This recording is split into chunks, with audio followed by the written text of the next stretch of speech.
Sometimes I agree with my teacher and sometimes I don't.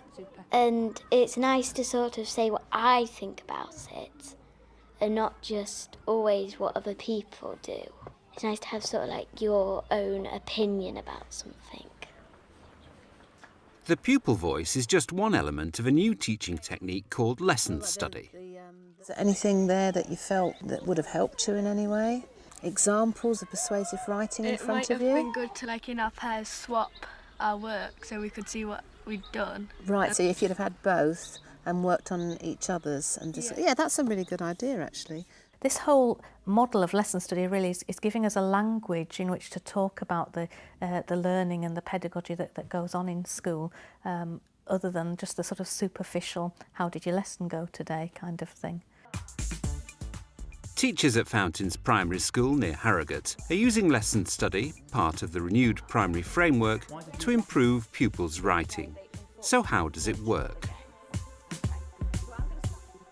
The technique has a clear structure.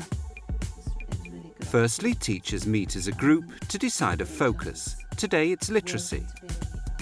Secondly, the group splits into pairs of teachers who plan the lesson, observe each other, and interview pupils to get their feedback. Thirdly, the pair of teachers feed back their observation results, and finally the group reconvenes to evaluate.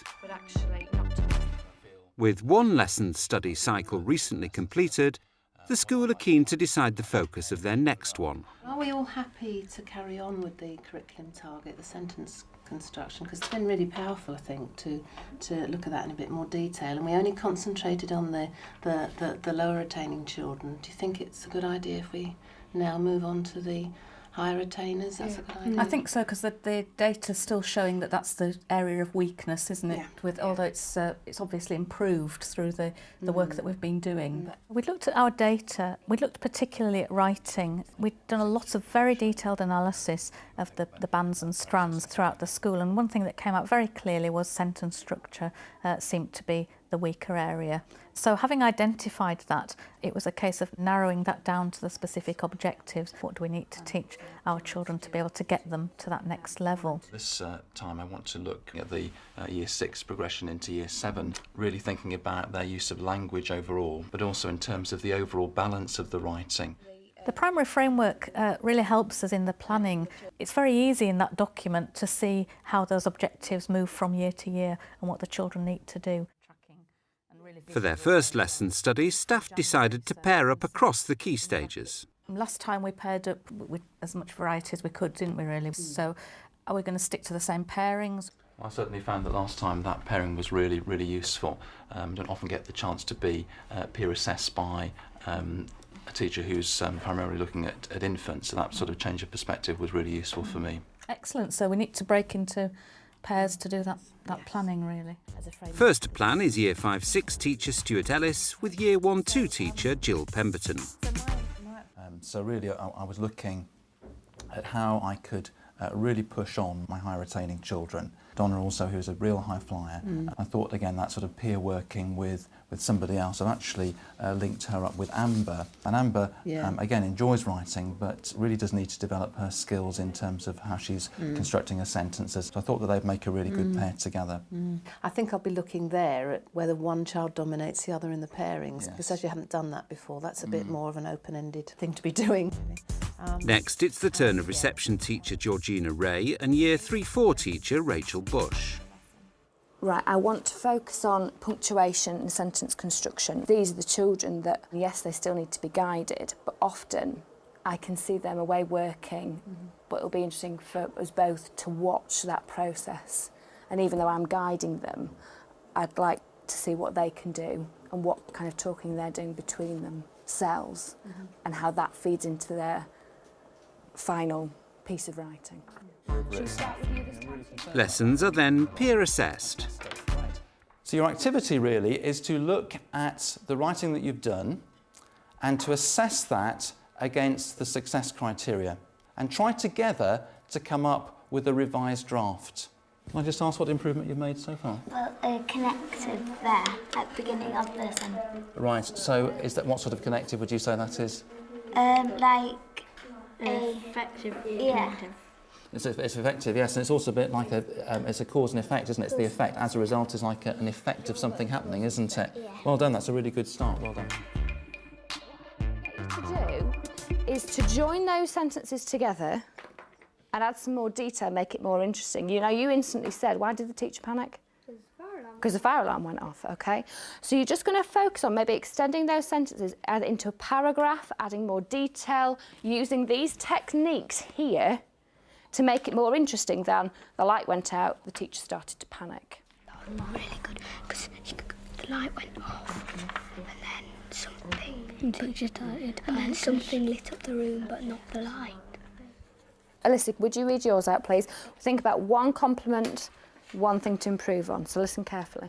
The bright yellow light quickly turned off and all the children started to scream loudly. The tall, thin teacher started to panic as fire rushed into the classroom. Get outside, she cried at the top of her voice, trying to pull the squealing children out of the room. Super. One compliment? I think it was good because she described the light and how the teacher was trying to get them out of the classroom when the fire came in. Anything that you felt she could have improved on, Sophie? She cried the teacher. She could have put a better word to... Yeah, so when we've said is banned, she could have maybe used a more complicated word. Yeah, OK? Pupils are given their chance to feed back on the lesson. How did you feel generally working in pairs? With pairs, you can get more ideas and like mix ideas together, so they're better. Did you both have just one piece of work? Or? Yeah. OK, how do you feel about that? Would you have liked both? No, I like sharing. So then you could just look at one piece Yeah. of work Right. and Then you improve don't it. know, because then if you had to, you'd be like looking over. OK. I was a little bit nervous about that to start with in terms of how I would feel, particularly if things didn't go very well or the feedback from the children wasn't great. But actually, I think within our school here, we've tried to develop that open culture where we can share successes as well as failures and learn from it and move forward. And so from that point of view, there was really nothing to fear. I'm just going to ask you some questions about the session that you've just had. So, talking to each other, was that the best thing about it, really? Being able to talk to your friends? Because in class, when we're doing a piece of writing work, we'd have to do it on our own. But this session, we were allowed to talk so we could get ideas off our friends. Is there anything that you thought didn't work? Mrs. Bush said that we were allowed to talk, and then everyone started just writing, and I kind of wanted to talk, and then I felt that some people didn't want to, so I didn't really want to disturb them. I chose to interview the children as a group this time because for the last lesson study, I'd taken the children individually afterwards. Some of the children were quite reluctant to give answers. It was somebody different that they don't generally work with, and they were quite sort of short with their answers. They didn't, develop them at all. But with taking them as a group, it had huge impact on the amount that they said about the lesson. Sophie? I think that sometimes if Mrs. Bush asks for comments, then say only like 2 people put their hand up, and then she asks for something that you could improve on, and like everyone else puts their hand up, it would be quite disturbing. So, but it can be useful. I think you've got to be prepared that, maybe your techniques aren't working or that style isn't working, and be happy to receive information from the children through your partner saying this didn't work or they need this or this is what they felt, and being able to respond to that and not taking that personally but thinking, all right, this is my next step. If they need this, that I'm going to provide it for them. Pairs then feed back to each other.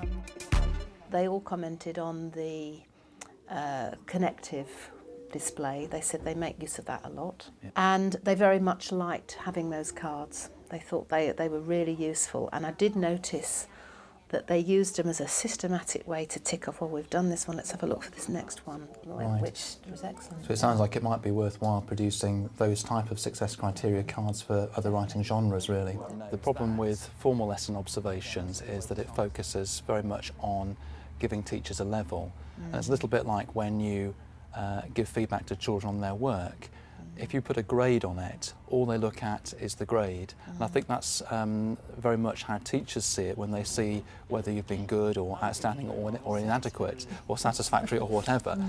Whereas this process is much more about constructive dialogue and feedback that actually gives you something to work at.